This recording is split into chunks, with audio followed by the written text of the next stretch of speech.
Guys, good afternoon mga kasaragaga vlog. Ayan guys, wala akong ganap kahapon kaya hindi ako nakapag-upload kasi talagang masakit ang ulo ko kahapon guys. Wala akong ganang mag-upload kahapon. Pasensya na po sa mga new subscribers si Sara Gaga. Kasi masama talagang pakiramdam ko kahapon guys. Kasi balik sa CR, masakit ang tiyan ko, masakit pang ulo ko. Kulang lang pala yun sa tubig. Lagyan naman ko ng tubig. So, ayan guys, sa awa ng Diyos, okay naman po siya. Pero, yung sakit ng tiyan ko guys ay balik-balik lang siya. Mag-CR ako, hindi man ako maka-CR. Pero okay na po guys, kaya nilagyan ko man siya ng haplas. So, yung haplas na gikan sa Thailand, ako man siyang gisprayan. Paano kaming haplas na galing sa Thailand kasi binigyan ako ni Madam ng spray. So, okay naman po siya guys. So, don't worry kay Sara Gaga. Ayan. 2,000 years later.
A few moments later.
Thousand years later.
A few moments later. So ayan guys, maglinis tayo sa guest room kasi may bisita kaming pinakasikat na vlogger, si Francis Sega.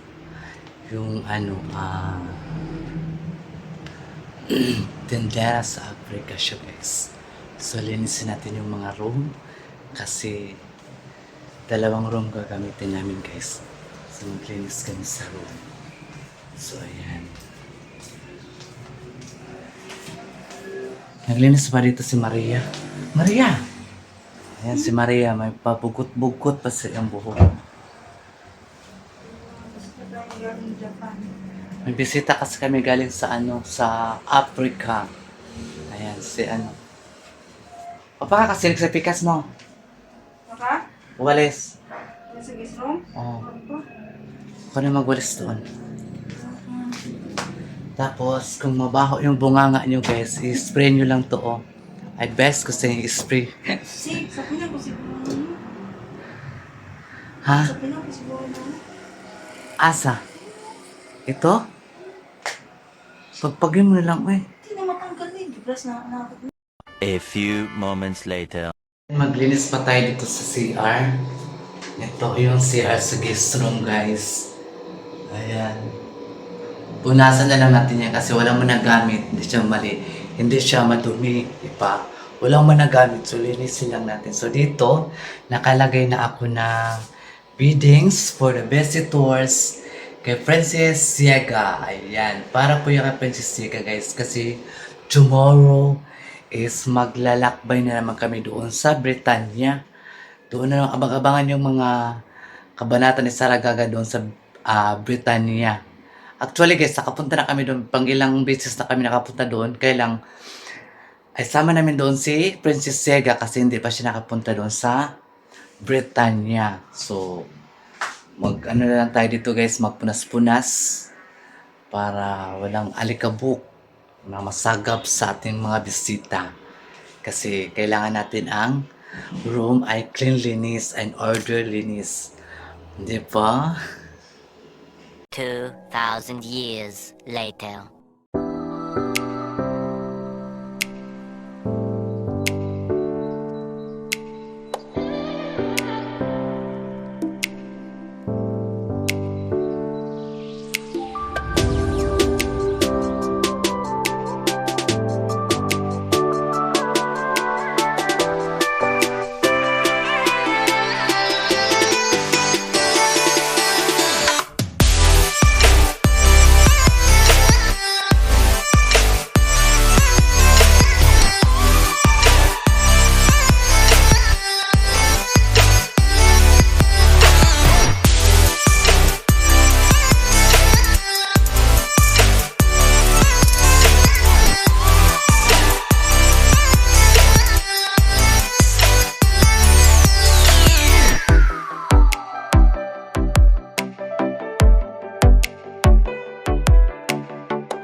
A few moments later.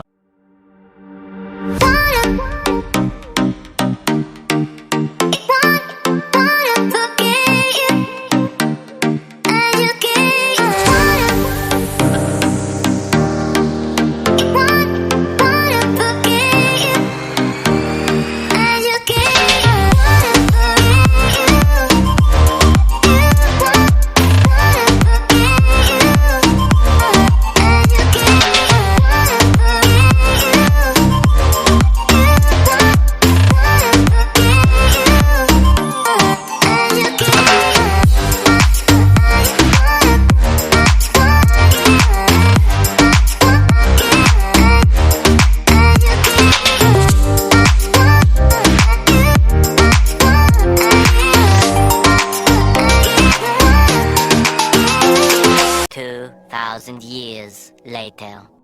Ayun mga kasaragaga, thank you so much sa mga new subscribers si Saragaga. Ayan guys, So kahapon, pasensya na po, hindi ako nakapag-upload kasi not feeling well, masama ang pakiramdam ko guys. So ngayon, andito ako sa guest room kaya maglinis lagi ta. Ay natay bisita guys. Natay bisita na bigatin. Si Princess Siega. Kaya magpras-punas tayo dito. Oh. Okay. Para ano? Para malinis tingnan yung room. Parang, ano ba, kumbaga nasa hotel tayo guys. So, guest room. Yung guest room kasi ni madam dito is 3. Sa baba, meron kasi naka-occupy sa baba na ano siya, nagre-rent siya ng forever na rent na kipakyo na kasi mayaman kasi yun sila.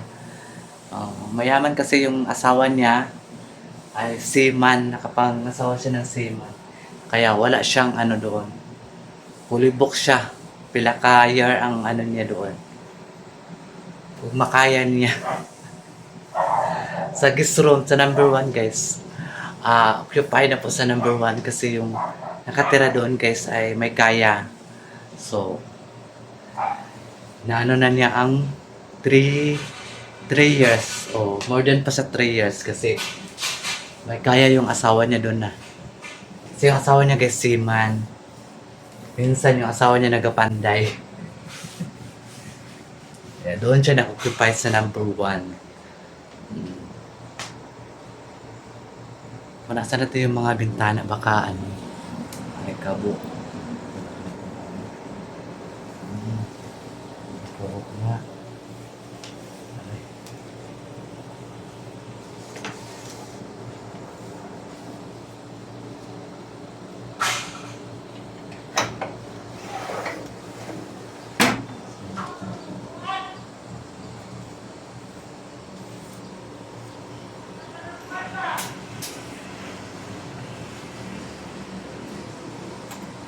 Ano yan?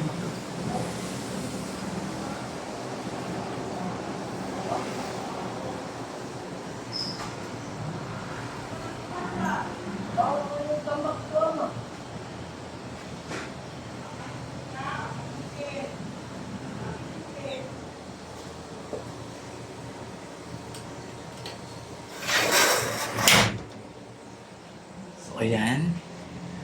And ano pa tayo dito guys? Para ano talaga siya. Ito yung mga durabox ito, yung mga laman to, mga damit ni ano ni Kim na gwapa.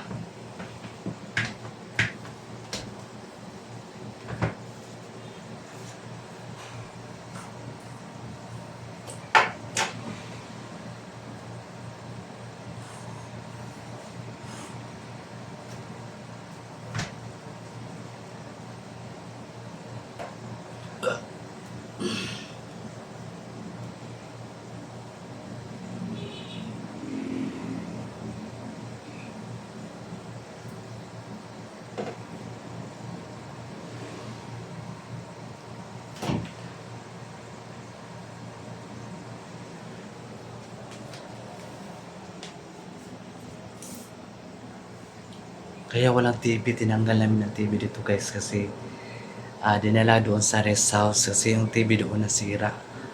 So dinala namin doon ang TV